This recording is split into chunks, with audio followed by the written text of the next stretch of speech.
नमस्कार. विधानसभेच्या निवडणुकीची अर्ज भरण्याची प्रक्रिया जी आहे ती सुरू आहे. 29 तारखेपर्यंत अर्ज भरण्याची मुदत आहे.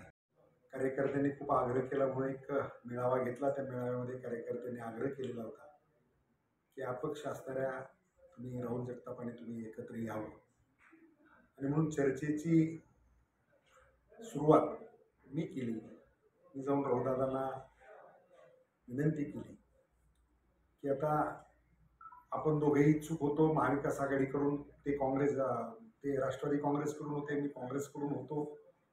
परंतु त्या ठिकाणी जागा शिवसेनेला सुटली आणि शिवसेनेचे जे उमेदवार होते उपनेते साजन पाचपुते, त्यांनी त्या ठिकाणी अनुराधाताई नागोडे यांची शिफारस केली आणि त्या उमेदवार झाल्या.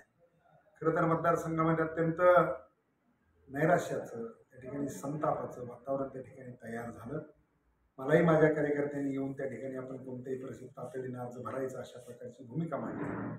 24 तारखेला मी पहिला अर्ज भरलेला आहे. आणि त्या मेळावा घेत असताना त्या मेळाव्यामध्ये कार्यकर्त्यांनी मागणी केली की राहुलदादा तुम्ही दोघे एकत्र या, आणि ते एकत्र येण्याची प्रक्रिया करायची. म्हणून मी स्वतः 2 दिवसापूर्वी राहुलदादा जगतापांना भेटलो, त्यांच्याशी चर्चा केली.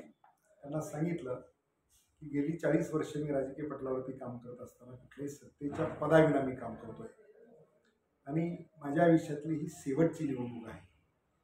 मी पुन्हा विधानसभेची किंवा लोकसभेची कुठलीही निवडणूक मी करणार नाही, आणि म्हणून या ठिकाणी तुमच्या हातात वय आहे. तुमच्याकडे कारखान्यासारखी एक महत्त्वाची संस्था आहे, जिल्हा बँकेवरती संचालक म्हणून तुम्हाला काम करण्याची जबाबदारी आहे. त्याचबरोबर राज्य सहकारी साखर संघ असेल, रयत शिक्षण संस्थेचे मॅनेजिंग काउन्सिलवरती, अशा अनेक पदावरती आपण काम करत आहात. आणि म्हणून या विधानसभेला तुम्ही मला पाठबळ द्यावं, या निवडणुकीतलं हिरो होण्याची भूमिका तुम्ही पार पाडावी, अशा प्रकारची विनंती त्यांना केली. त्यांनी 2 दिवसात विचार करतो म्हणून सांगितलेला आहे. परंतु विधानसभेची निवडणूक माझं वयाचा विचार करता मला आता ही निवडणूक करावीच लागेल, आणि वयाच्या विचाराबरोबरच या ठिकाणी मी ही शेवटची निवडणूक करायची हे 2019ला पराभूत झालो आणि त्याच्यानंतर लगेच ठरवलेलं होतं. 2019 नंतर आजपर्यंत गेली 5 वर्षामध्ये मी एकही दिवस घरी थांबलो नाही. अविश्रांत परिश्रम घेतले. लोकांचे सुखदुःखाचे प्रसंग असेल, लोकांच्या अडीअडचणी असतील, शासकीय कार्यालयातली कामं असतील, ही सगळी कामं मी अत्यंत त्या ठिकाणी, खरं तर शासकीय कार्यालयातली कामं करणं ही काही माझी जबाबदारी नव्हती, परंतु समाजातल्या त्या ठिकाणी सामान्यातल्या सामान्य माणसाला, गरीब माणसाला त्या ठिकाणी त्याला शासकीय कार्यालयामध्ये त्याचं काम असेल तर त्याला न्याय मिळवून देण्याच्या भूमिकेतून काम केलं पाहिजे. पाण्याचा प्रश्न असेल, विजेचा प्रश्न असेल, जे प्रश्न असतील ते शेतकऱ्यांचे प्रश्न सुटले पाहिजे याच्यासाठी भूमिका पार पाडण्याचं काम केलं. मागच्या 5 वर्षामध्ये माझं या ठिकाणी कार्यालय जे अविरतपणानं चालू होतं. मी या ठिकाणी माझ्या कार्यालयामध्ये मी सकाळी कार्यक्रमाच्या निमित्तानं जर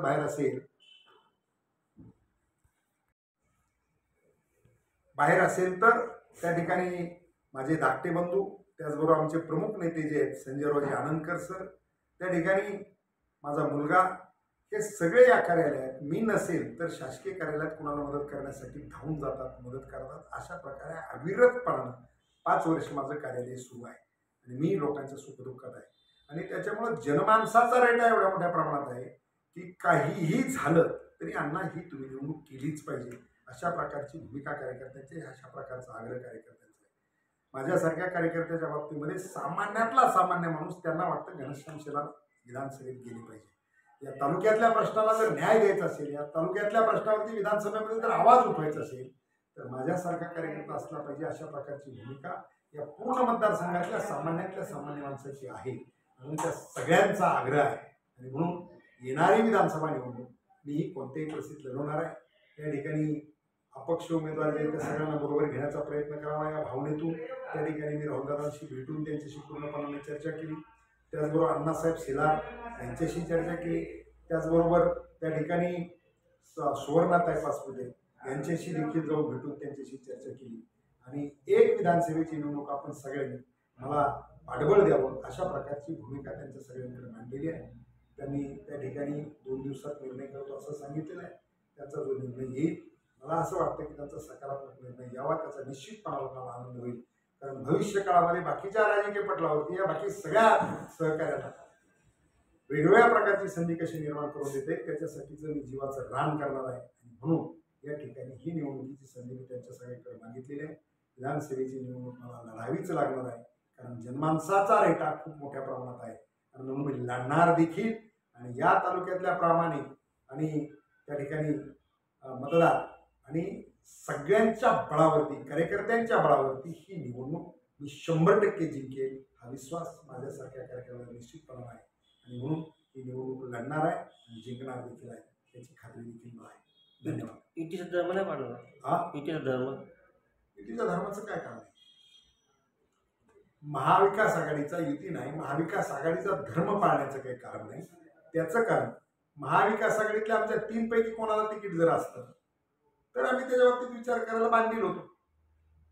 जे महाविकास आघाडीत नव्हतेच, जे परवापर्यंत महाराष्ट्राच्या इतिहासामध्ये पहिलं उदाहरण आहे, एकीकडे शिवबंधन लगेच तर दुसरीकडे ईबी फॉर्म, अशा प्रकारचं जर त्या ठिकाणी होत असेल तर याची ती दुर्दैवी बाब नाही. आणि म्हणून त्या ठिकाणी ती उमेदवारी आम्हाला मान्यच नाही. आणि त्याचबरोबर जसं महाविकास आघाडीला नागवडेला महाविकास आघाडीत अचानक घेतलं त्यांना उमेदवारी दिली, ते जसं मान्य नाही, तसंच या मतदारसंघामध्ये 40 वर्ष आमदारकीची सत्ता मिळालेली असताना देखील मतदारसंघातले प्रश्न जसेचे तसेच आहेत. आणि म्हणून त्या ठिकाणी भारतीय जनता पार्टीने उमेदवारी देताना देखील निष्क्रिय असणाऱ्या आमदारांच्याच घरामध्ये उमेदवारी दिली आणि त्याच्यामुळं तेही उमेदवार मान्य नाही. म्हणून महाविकास आघाडी आणि महायुती या दोन्ही उमेदवारांचा पराभव करण्यासाठी उद्याच्या निवडणुकीमध्ये मी ताकदीनं उतरणार आहे, लढणार आणि जिंकणार देखील. समोर धनशक्ती, समोर धनशक्तीची मत आहे. माझ्याच्या समोर धनशक्ती आहे हे तुम्ही म्हटलं ते खरं आहे, पण धनशक्तीपेक्षा या मतदारसंघात जनशक्तीची ताकद खूप मोठी आहे. मी माझा तांत्रिकदृष्ट्या मागच्या निवडणुकीत पराभव झालाय. मागच्या निवडणुकीत माझ्यावर धनशक्ती होती. माझ्यासारखा सामान्य कार्यकर्ता जनशक्तीच्या बळावरती 99,000 मतापर्यंत जाऊन पोहोचला. ही सर्व जनशक्तीची ताकद आहे. आणि आज मला खात्री आहे की या मतदारसंघातली जनशक्ती उद्या मला विधानसभेत या धनशक्तीचा पराभव करून पाठवल्याशिवाय राहणार नाही, ही खात्री आहे.